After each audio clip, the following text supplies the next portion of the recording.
Estimados pasajeros, muy buenas noches. Les saluda su conductor. Bienvenidos una vez más a la desolada carretera. Tomen asiento. Ajusten bien sus audífonos, porque el viaje de esta noche durará 45 minutos. Y el camino estará lleno de historias que pocos se atreven a escuchar. A lo largo de esta ruta, estaré narrando para ustedes relatos macabros que tienen que ver con la Santa Muerte, escalofriantes apariciones, casas embrujadas, brujas que acechan en la oscuridad e incluso inquietantes historias de criptozoología.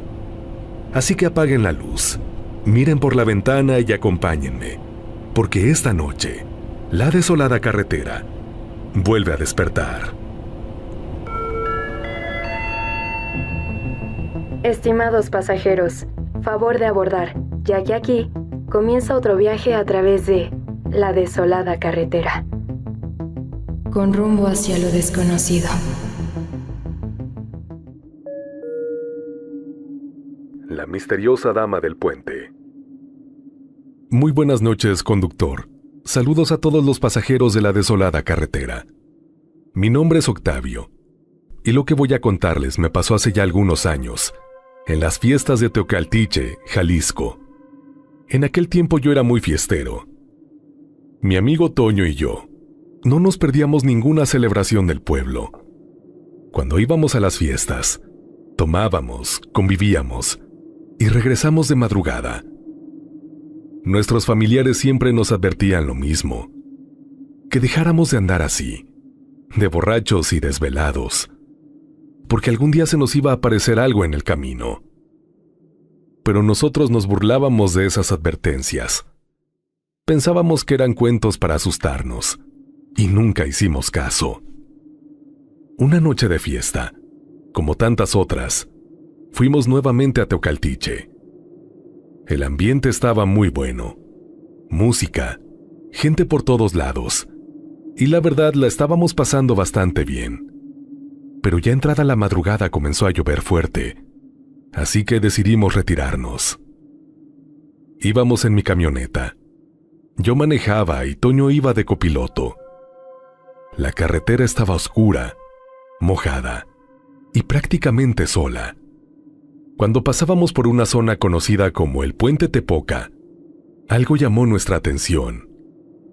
Ahí sobre el puente estaba una mujer, pero había algo extraño en ella. Su aspecto no era normal.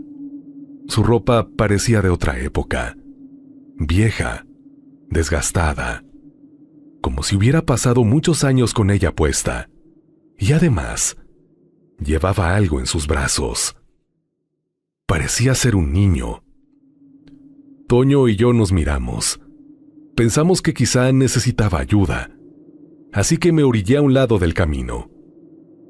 Le dijimos que nosotros íbamos rumbo a Belén del Refugio y que si quería, podíamos acercarla o llevarla hasta allá.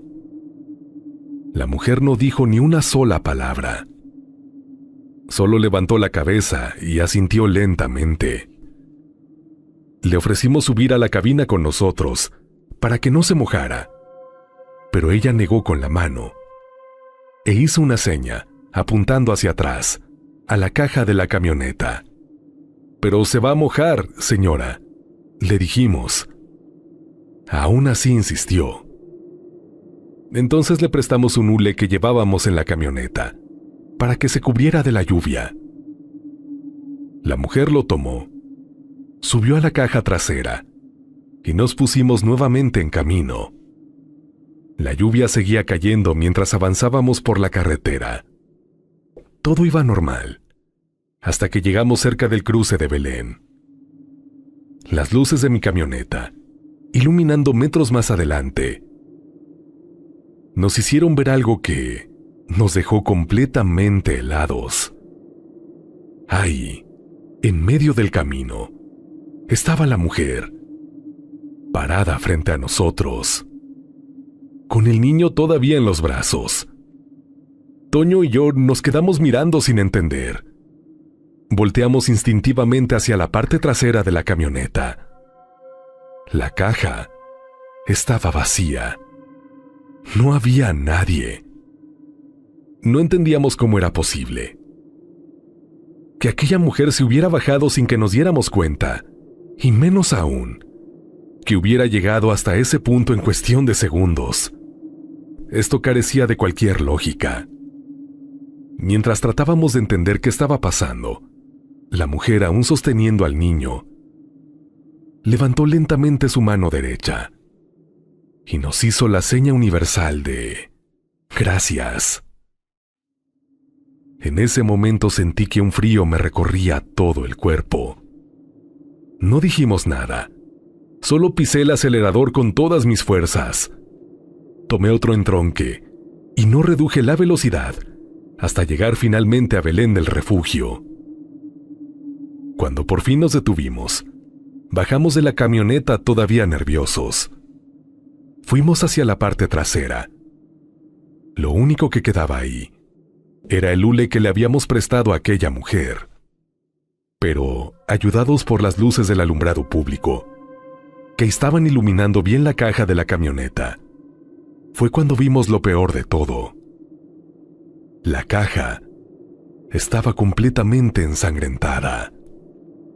Aquel líquido rojo aún no había sido enjuagado por la lluvia. Y así lo pudimos ver. Desde aquella noche, Toño y yo cambiamos mucho. Se nos bajó lo fiesteros. A veces me quedo pensando, si aquella mujer fue algo que se nos apareció por las advertencias de nuestros familiares, como si alguien quisiera darnos una lección, o si tal vez era el alma de alguien que perdió la vida en ese mismo lugar. Sea lo que sea, quiero dejarles una advertencia a conductor y pasajeros. Si alguna vez pasan por Teocaltiche y de noche cruzan por el puente Tepoca o por los caminos rumbo a Belén del Refugio, pongan mucha atención en el camino, porque después de lo que vivimos, estoy seguro de algo. La gente del pueblo ni nuestros familiares estaban inventando historias, y puede que alguno de ustedes algún día se encuentre también con la misteriosa Dama del Puente. Electroshocks. Esto que les voy a contar me ocurrió en 2016, y hasta el día de hoy sigo sin poder explicarlo. Entré al hospital para una cirugía relativamente sencilla. Me retirarían la vesícula. Los médicos me dijeron que era un procedimiento común, algo que hacían casi todos los días. Pero que claro, como en cualquier operación existían riesgos, pero nada fuera de lo normal. Yo entré al quirófano tranquila. Lo último que recuerdo es el frío de la sala, las luces blancas sobre mí, y la voz del anestesiólogo pidiendo que contara hacia atrás. Después, oscuridad. Eso fue lo último que supe, hasta que desperté en otro lugar. Era como si yo estuviera flotando. No sentía peso, ni dolor, ni mi propio cuerpo. Y entonces miré hacia abajo. Ahí estaba yo misma, sobre la mesa de operaciones. Mi cuerpo inmóvil, rodeado por médicos y enfermeras que se movían con urgencia. Escuchaba sus voces agitadas, sus instrucciones rápidas. Alguien gritó que mi corazón se había detenido. En ese momento lo entendí. Estaban tratando de reanimarme. Vi cómo preparaban el desfibrilador. Esas paletas metálicas que colocaron sobre mi pecho. Una descarga. Mi cuerpo se arqueó sobre la mesa, pero yo seguía arriba, flotando, mirando todo desde fuera. Fue entonces cuando sentí algo más en la habitación. Una presencia. Al principio pensé que era parte del personal médico, pero no. Venían de la oscuridad. 3 figuras comenzaron a acercarse lentamente hacia donde estaba mi cuerpo. Al principio pensé que solo eran sombras, pero conforme se aproximaban, pude verlas con claridad. Lo que vi fue algo verdaderamente aterrador. Sus cuerpos parecían retorcidos por el fuego. La piel negra estaba agrietada como carbón vivo, desprendiéndose en algunas partes. Sus rostros igualmente habían sido afectados, por lo que evidentemente fue calor. En sus ojos aún brillaba algo, una especie de desesperación, de dolor, de hambre. Sus movimientos eran lentos, torpes, como si cada paso les costara un esfuerzo enorme. De sus cuerpos parecía salir un humo oscuro, como si aún siguieran ardiendo por dentro. Y lo peor es que venían hacia mí. No hacia mí la que flotaba, sino hacia mi cuerpo. Los vi extender sus manos, manos ennegrecidas, con la piel desprendiéndose, dedos largos y quebrados, como ramas carbonizadas. Eran 3 personas, o 3 almas. Intentaban tocar mi cuerpo.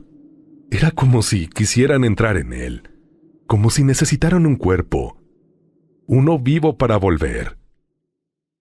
Sentí un terror tan profundo que quise gritar, pero no tenía voz. En ese instante escuché otra vez a los médicos. Otra descarga. Las paletas volvieron a tocar mi pecho, y cuando el electroshock atravesó mi cuerpo, sentí algo extraño, como si una fuerza brutal me jalara hacia abajo. Todo comenzó a girar.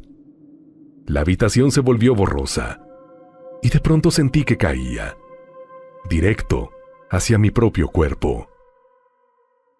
Cuando abrí los ojos estaba en la sala de recuperación. La cirugía había terminado. Los médicos me dijeron que todo había salido bien, pero sus miradas eran extrañas, como si supieran algo más.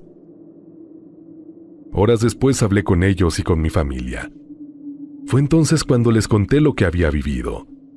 Les dije que había salido de mi cuerpo, que los vi intentando reanimarme, que escuché todo.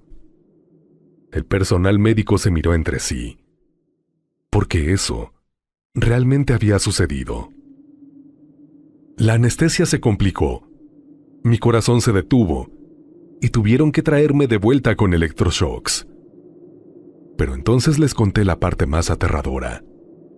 Les hablé de las 3 figuras, de esos cuerpos quemados, de esas manos negras intentando tocarme, como si quisieran habitar mi cuerpo.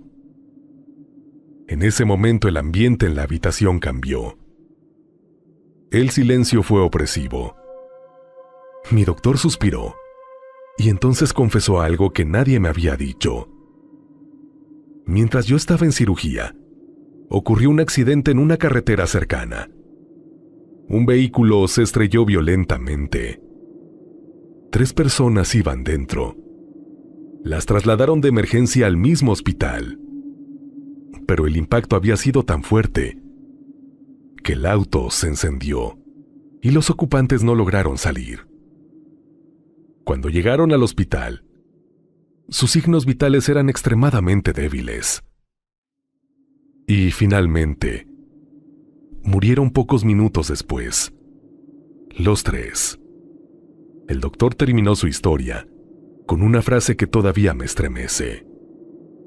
Porque el momento en que esas 3 personas murieron fue exactamente el mismo momento en que mi corazón se detuvo en el quirófano.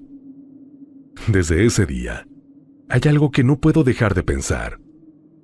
Si mi cuerpo estaba ahí, vacío por unos instantes, y esas 3 almas quemadas se acercaron desesperadamente a él, entonces la pregunta inevitable es: ¿realmente querían hacerme daño? ¿O solo buscaban una segunda oportunidad para volver a la vida? A veces me despierto en la madrugada, con una sensación horrible, como si algo estuviera muy cerca de mí, esperando el momento en que mi cuerpo vuelva a quedar vacío. Se despide de ustedes Martina, conductor y pasajeros, deseándoles que tengan un buen y escalofriante viaje. Extraño encuentro en Monterrey. Cuando tenía unos 9, quizá 10 años. No lo recuerdo con exactitud. Vivíamos en una zona que apenas comenzaba a poblarse, allá en Monterrey, Nuevo León. En aquel entonces, justo debajo de mi casa había un barranco profundo. Era un lugar descuidado, lleno de árboles viejos y altos que, al caer la tarde, parecían oscurecer todavía más el paisaje. Esos años era común que la gente bajara ahí a quemar la basura. Una noche, cuando el cielo ya comenzaba a pintarse de sombras, mi mamá decidió mandarnos a tirarla. Bajé con mis hermanos más pequeños que yo. Recuerdo que el aire ya tenía ese olor a tierra húmeda y a monte, y que la colonia apenas se estaba formando, así que todo se sentía muy solo. Casi no había casas, y cuando anochecía, el silencio era casi absoluto. Llegamos al fondo del barranco y comenzamos a juntar la basura para prenderle fuego. El lugar estaba rodeado de árboles enormes que apenas dejaban pasar la poca luz que quedaba del día. Fue justo en ese momento que de repente algo pasó encima de nosotros. Al principio pensé que era un ave, pero no una normal. El sonido de sus alas era demasiado fuerte, demasiado pesado. Aleteaba con una fuerza brutal, como si algo enorme estuviera cortando el aire sobre nuestras cabezas. El ruido fue tan intenso que sentí como el viento de sus alas nos movía el cabello. Fue algo tan inesperado, tan aterrador que salí corriendo sin pensarlo. Sí, conductor y pasajeros, dejé a mis hermanitos atrás, pero les pido que no me juzguen. Yo también era una niña. Corrí varios metros cuesta arriba, con el corazón golpeándome en el pecho, pero cuando volteé hacia atrás los vi. Ahí estaban llorando, parados en medio del barranco, completamente solos. Así que tuve que regresar. Aún con el miedo pegado en la garganta, corrí de vuelta por ellos. Les dije que se apuraran, que nos fuéramos de ahí de inmediato. Ni siquiera terminamos de quemar la basura. Salimos corriendo hasta la casa. Cuando entramos, nos metimos rápido y nos escondimos, como si el simple hecho de hablar de aquello pudiera hacer que esa cosa regresara. Pero les juro que fue real. El sonido de esas alas, esa fuerza en el aire, nunca se me olvidó. Y hasta el día de hoy a veces todavía me pregunto, ¿qué fue lo que pasó sobre nuestras cabezas aquella noche? Aunque años después, ya siendo más grande, supe algo que me dejó helada, porque descubrí que en esa misma zona, varias personas habían visto a ese mismo ser, y todos lo llamaban de la misma forma: la gárgola.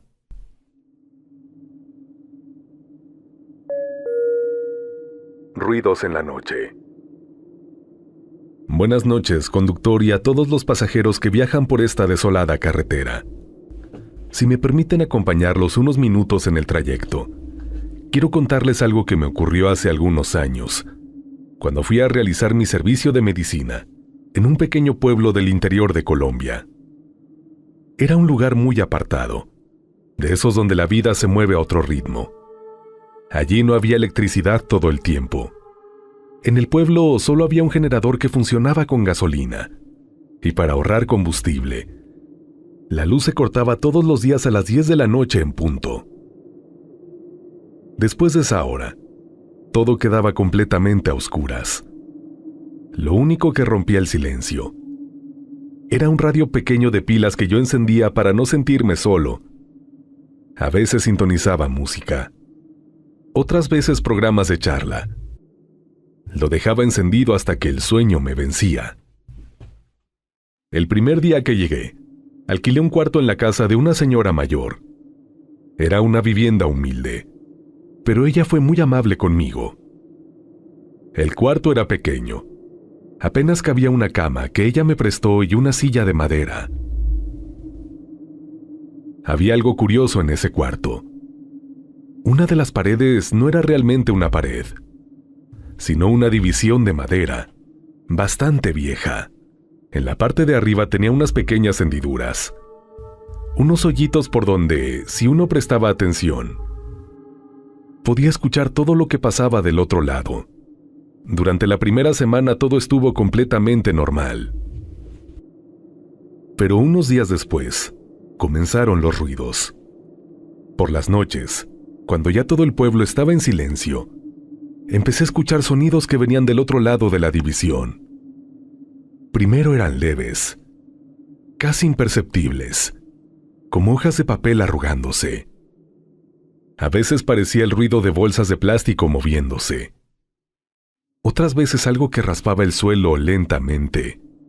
Yo siempre he sido una persona bastante escéptica, y además tenía el carácter fuerte que suele desarrollar quien trabaja en hospitales y ve cosas difíciles todos los días. Así que lo primero que pensé fue roedores, ratones, tal vez ratas. Nada fuera de lo común en una casa vieja. Pero las noches pasaban y los ruidos no cesaban. A veces duraban varios minutos.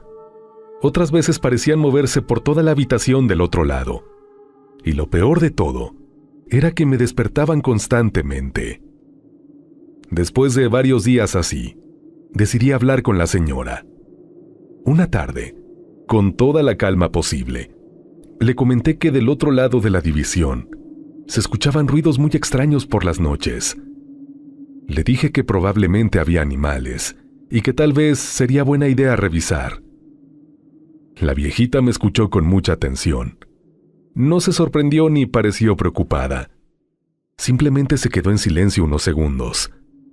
Y luego, con una tranquilidad que hasta hoy me resulta difícil de explicar, me dijo: «Ay, joven, se me olvidó mencionarle algo». Luego me dijo que su esposo había fallecido hacía unos 5 años y que la habitación del otro lado de esa división de madera había sido su oficina. Luego hizo una pequeña pausa. Me miró y añadió con la misma naturalidad: «Ah, y la cama donde usted duerme es la misma donde él pasó sus últimos días, hasta que finalmente murió». Desde esa noche, cada vez que escuchaba papeles arrugándose o algo rasgando el suelo del otro lado de la madera, ya no estaba tan seguro de que fueran ratones. Y créanme, en un pueblo donde la luz se apaga a las 10 y lo único que queda encendido es un pequeño radio de pilas, el silencio puede volverse muy, muy inquietante. Nunca intentes tumbar a una bruja. Buenas noches, conductor, y a todos los pasajeros que esta noche me acompañan viajando por la desolada carretera. Acomódense bien en sus asientos, porque lo que voy a contarles ocurrió hace muchos años, y es absolutamente real. Esto pasó cuando yo apenas era un niño, y sucedió en San Francisco del Rincón, Guanajuato. Y hasta el día de hoy, todavía me pone la piel de gallina recordarlo. Eran como las 9 de la noche. En aquel entonces la vida era muy tranquila. Las noches caían temprano, y la mayoría de las casas ya estaban en silencio. Mi mamá estaba en el patio lavando ropa en una pila de cemento, de esas que se usaban antes. El agua caía con ese sonido constante. Yo estaba cerca de ella, y mi hermanito andaba por ahí, jugando con unas canicas en el suelo. Desde el patio de nuestra casa, se podía ver perfectamente el Cerro del Caracol, que se levantaba oscuro en la distancia, como una enorme sombra contra el cielo. Esa noche el cielo estaba despejado, y la luna apenas iluminaba lo suficiente para distinguir la silueta del cerro. Fue entonces cuando lo vimos. Al principio parecía un punto rojo muy pequeño, allá a lo lejos, sobre la ladera del cerro. Pensé que quizá era alguien con una linterna, o tal vez una fogata. Pero esa luz se movía.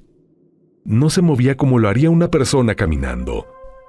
Se deslizaba lentamente, flotando. Mi mamá también la vio. Los tres nos quedamos mirando en silencio. y conforme afinábamos la vista, nos dimos cuenta de algo que nos heló la sangre. Aquello no era una linterna.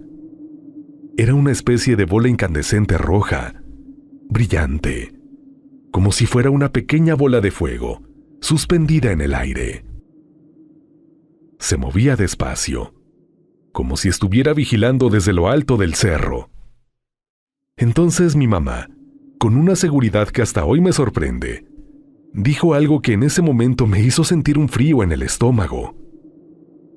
«Ah, esa es una bruja». Lo dijo así, sin dudar. Luego agregó: «Ahorita van a ver cómo la voy a tirar».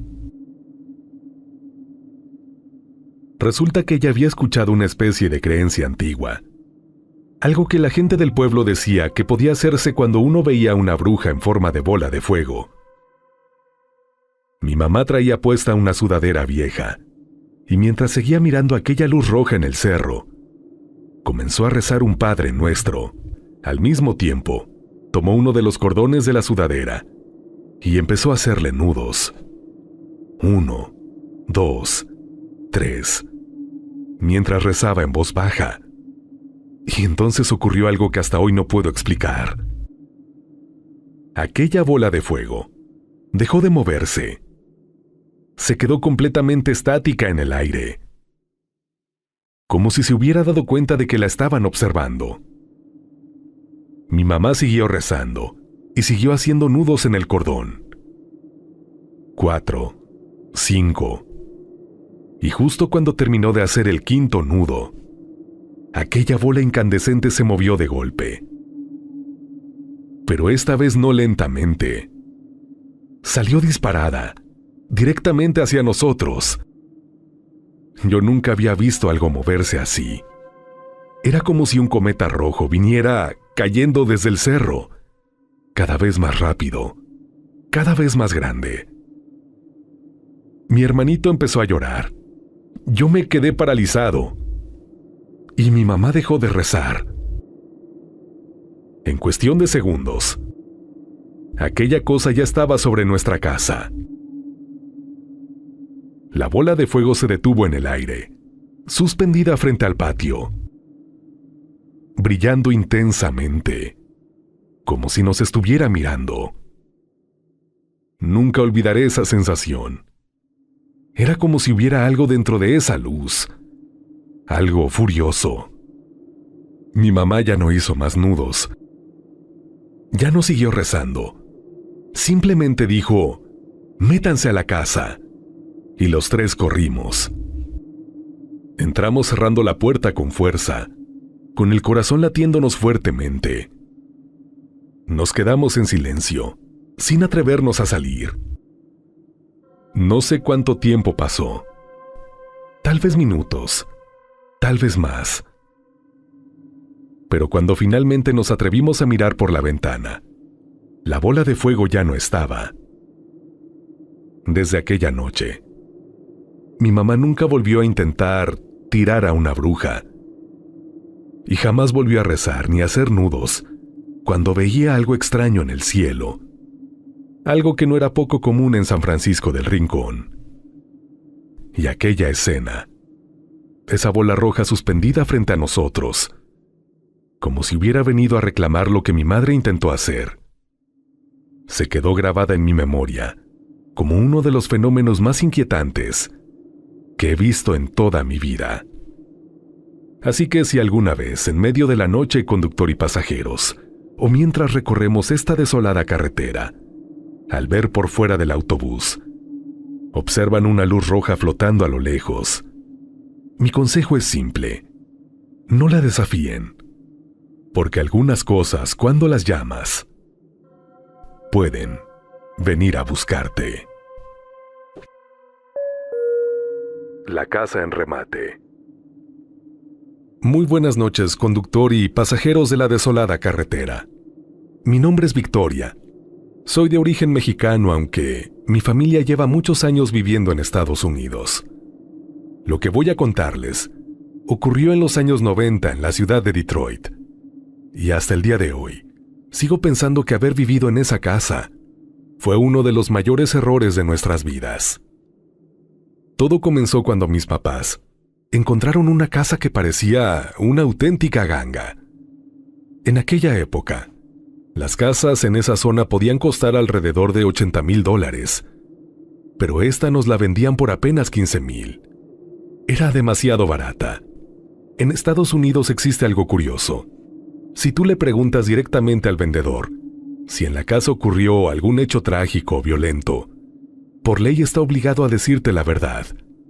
Pero nosotros nunca preguntamos. En el fondo sabíamos que algo raro debía haber pasado ahí, porque el precio era demasiado bajo. Aún así, la emoción de conseguir una casa tan barata fue más fuerte. Cuando la vimos, recién la habíamos adquirido. Recordamos el por qué estaba tan barata. La casa estaba prácticamente destruida. No tenía ventanas, no tenía puertas. Las paredes estaban vandalizadas, y todo indicaba que había estado abandonada durante mucho tiempo. Aún así, mis papás pensaron que, con trabajo y paciencia, la remodelación saldría más barata que comprar una casa nueva. Pero desde el principio, comenzaron a suceder fenómenos que no tenían explicación. Uno de los primeros días que entramos a la casa para revisarla, encontramos a alguien dentro. Era un hombre, aparentemente vagabundo.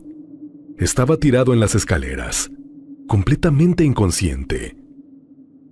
Todos nos asustamos muchísimo. Mi papá se acercó con cuidado y lo tocó para intentar despertarlo. Pero cuando lo hizo, notó algo que lo dejó aterrado. El cuerpo estaba completamente frío.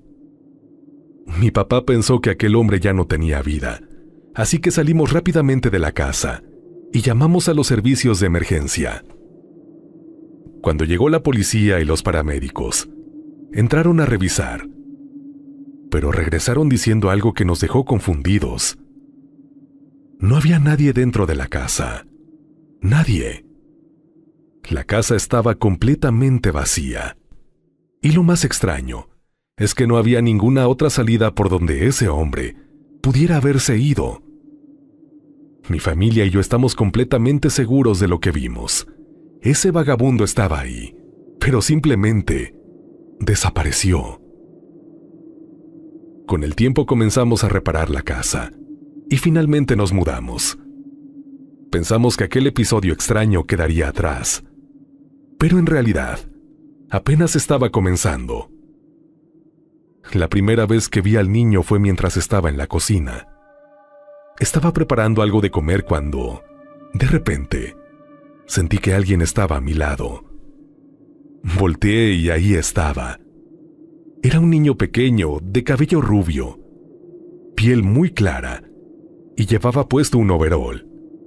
Estaba parado a mi lado, mirándome. Cuando nuestras miradas se cruzaron, el niño me sonrió, como si me conociera, y antes de que pudiera decir una sola palabra, salió corriendo. Corrió directo hacia el sótano de la casa. Yo pensé que tal vez era algún niño, que era amigo de alguien de la familia, y que había entrado sin que yo lo notara. Así que bajé al sótano para buscarlo. Pero cuando llegué, no había nadie. El sótano estaba completamente vacío. Después de eso comenzaron a pasar más cosas. Una noche mi hermano estaba bañándose. De pronto salió corriendo del baño, apenas envuelto en una toalla, completamente pálido. Nos dijo que mientras estaba bañando, vio cómo la llave del lavamanos se movía sola. No escuchó el sonido, pero después la vio girar.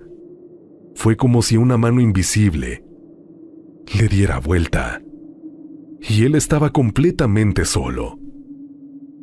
Posteriormente, una pequeña mano se plasmó en el vidrio empañado del baño. Con el tiempo, otros miembros de mi familia también comenzaron a ver al niño.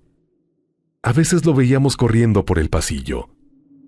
Otras veces alguien escuchaba pequeños pasos en el segundo piso, como si alguien estuviera jugando. Mi mamá una vez lo vio sentado en las escaleras, mirando hacia la sala, en completo silencio.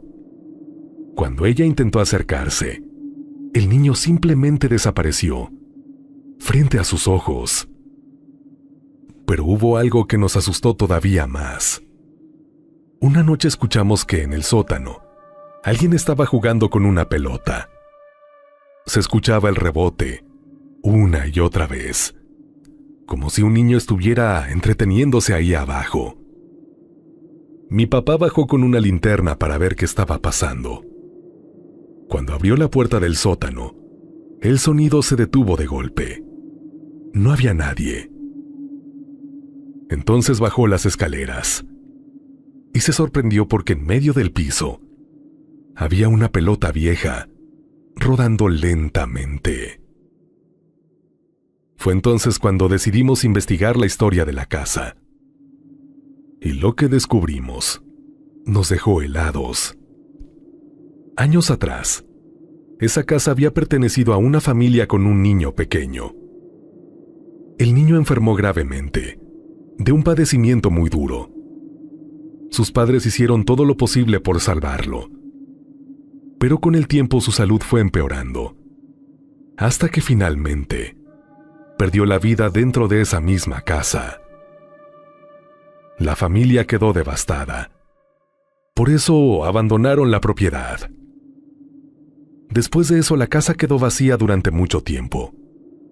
Vagabundos comenzaron a meterse ahí, a vandalizarla y a consumir sustancias. Y según supimos, uno de esos vagabundos también perdió la vida dentro de esa casa, y su cuerpo fue encontrado tiempo después.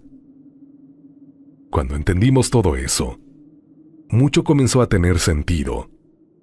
El niño, las apariciones, los ruidos. Finalmente mi familia tomó una decisión. Nos arrepentimos profundamente de haber comprado esa casa. Hicimos un gran esfuerzo y nos mudamos a otro lugar. Pero hasta el día de hoy, sigo recordando aquella sonrisa, la del niño rubio con overol, que corría por nuestra casa como si todavía estuviera jugando ahí. Y a veces me pregunto algo que todavía me pone la piel de gallina. Si el niño quería que nos fuéramos, o si en realidad lo que quería era que nos quedáramos para jugar con él.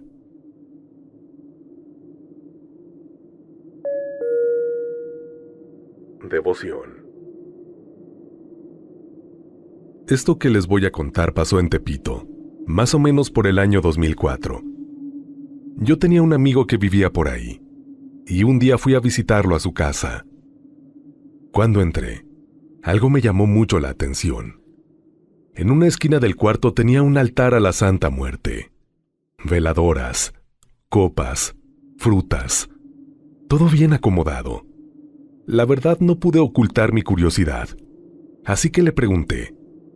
Él muy tranquilo me dijo que le ponía tequila en una copita y que muchas veces al día siguiente el tequila desaparecía, como si alguien se lo hubiera bebido. También me contó que le dejaba fruta y que si a su niñita le gustaba, en pocas horas se secaba, como si alguien les hubiera absorbido la vida.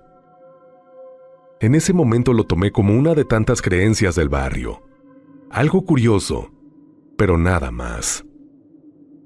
Pasaron los meses. Un día me volví a encontrar con él en la calle, y entre plática salió otra vez el tema de la fe. Él me dijo que seguía siendo fiel a su niñita. Así le decía, que mientras más devoción le tenía, mejor le iba. Y por andar de preguntón, terminó regalándome una figura pequeña de la Santa Muerte. Yo le dije que no era necesario, que mejor se la quedara él, pero insistió. Me dijo que era muy milagrosa, que me iba a ir muy bien si la aceptaba. Total, por no quedar mal la acepté, pero la verdad no le di mucha importancia. Llegué a mi casa y la arrumbé. La guardé en una caja donde tenía algunas cosas viejas. Y ahí se quedó. Semanas después, caminando por las calles de Tepito, Me encontré otra vez con ese amigo. Nos saludamos, pero casi de inmediato su expresión cambió. Me empezó a reclamar. Me dijo que yo había arrumbado a la figura, que no le había hecho caso, que la tenía abandonada. Yo me quedé confundido. Le dije que no era cierto, que cómo creía eso. Pero entonces me soltó algo que me dejó helado. Me dijo exactamente dónde la había guardado. La metiste en una caja, donde tienes objetos arrumbados sin importancia. Sentí un frío recorrerme el cuerpo, porque eso era completamente cierto, pero no había forma alguna de que él lo supiera. Entonces me dijo algo más. Si no la vas a tratar bien, mejor regrésamela, porque ella es muy celosa. La verdad, yo no quise discutir. Fuimos hasta mi casa y saqué la figura de la caja. Cuando mi amigo la vio, hizo algo que me impresionó bastante. La limpió con cuidado, la abrazó, incluso la besó. Parecía estar saludando a alguien muy querido, hasta tal vez algún familiar. Yo otra vez con curiosidad, le pregunté por qué le tenía tanta fe. Entonces me contó algo que hasta el día de hoy no puedo olvidar. Me dijo que cuando era más joven, se había metido con una banda que se dedicaba a la venta de sustancias ilícitas. Ese era su trabajo en ese tiempo. Pero un día, otra banda rival le ofreció más dinero por hacer lo mismo para ellos. Y siendo joven, cegado por la ambición, aceptó. Eso, claro, no le gustó nada a la banda anterior. Una noche caminando por las calles de Tepito, lo acorralaron en un callejón. Eran varios, y todos llevaban armas. Me dijo que en ese momento vio su vida pasar frente a sus ojos. Sabía que no iba a salir de ahí, pero entonces recordó algo. Semanas antes, se había subido al carro de un primo, y vio que del espejo retrovisor colgaba una pequeña figura de la Santa Muerte. Le preguntó por ella, y él le dijo que era muy milagrosa, que ya le había concedido varios favores. Y es curioso, porque en ese momento de peligro, mi amigo dice que no pensó en Dios, ni en un santo ni en un ángel. Tal vez por lo fresca de esa conversación, lo único que se le ocurrió fue encomendarse a la Santa Muerte. Ahí, en ese callejón, rodeado de hombres armados, le pidió que le ayudara a salvar su vida, y le prometió que si lo hacía, le estaría agradecido toda su vida. Dice que justo cuando los hombres iban a accionar sus armas, algo pasó, algo que los detuvo. Mi amigo no sabe qué fue, porque estaba frente de ellos, pero vio claramente cómo sus caras cambiaron.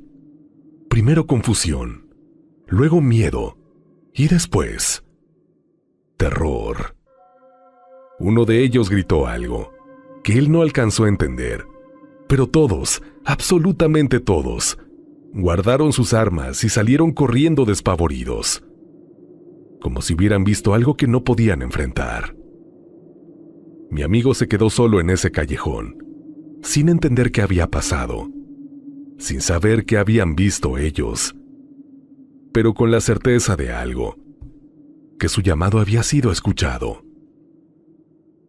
Desde ese día comenzó su devoción profunda a la Santa Muerte, porque según él, estaba seguro de que ella lo había salvado. ¿Qué o quién fue capaz de provocarles tanto miedo como para que hombres armados decidieran huir sin mirar atrás? Eso se los dejo a la interpretación de ustedes, conductor y pasajeros.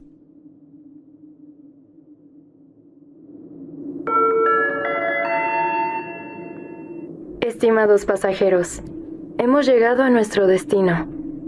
Gracias por acompañarnos en este viaje. Es momento de descansar. Si creen poder,